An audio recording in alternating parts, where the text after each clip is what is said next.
अधूरा सच। आदित्य, एक नौकर, अपनी नई नौकरी के लिए एक पुराने हाउस में आया। वहां के मालिक ने उसे बताया कि यहाँ कुछ दिनों से अजीब घटनाएं हो रही हैं।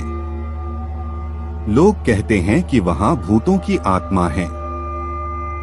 आदित्य ने उन बातों को ताजगी से लिया, लेकिन उसके मन में उत्सुकता भी थी कि क्या सच में ऐसा कुछ हो सकता है। पहली रात के बाद ही आदित्य को एहसास हुआ कि कुछ अजीब है। जब वह सो रहा था तो उसने अपने कमरे में किसी चीख की आवाज सुनी। उसने आंख खोली और देखा कि उसका बिस्तर हिल रहा है। डर के मारे वह बिल्कुल भी हिल नहीं पा रहा था। दूसरी रात वह अपने कमरे में एक भूतिया आवाज सुना, मुझे छोड़ दो। आदित्य के हृदय में डर की आंखें खुल गईं, लेकिन वह डर के बावजूद उस आवाज के पीछे जा नहीं पाया। एक दिन जब आदित्य बाजार से लौट रहा था तो वह एक बुजुर्ग आदमी से मिला। वह आदमी बताता था कि उस हाउस में एक समय पुराने मालिक और उसकी पत्नी रहती थी, जो कि एक भूत के रूप में वहां अटकी हुई है।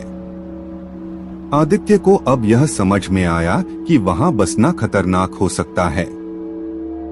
वह जल्दी से उस हाउस को छोड़ना चाहता था, लेकिन उसके पास पैसे भी थे।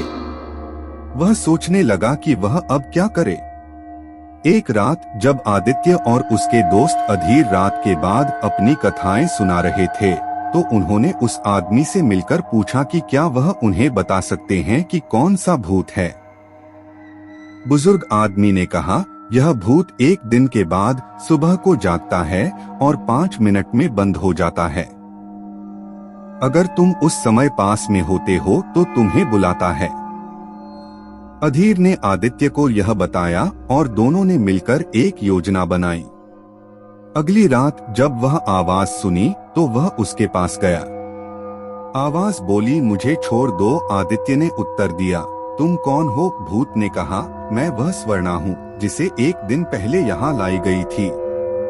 मुझे मेरे बच्चे चाहिए जो कि मेरे पति ने छिपा दिए हैं।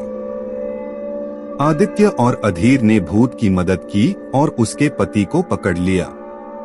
वहाँ की लोकप्रियता के कारण आदित्य को उस हाउस में रहने का मौका मिला और वह अब खुशियों से जीने लगा।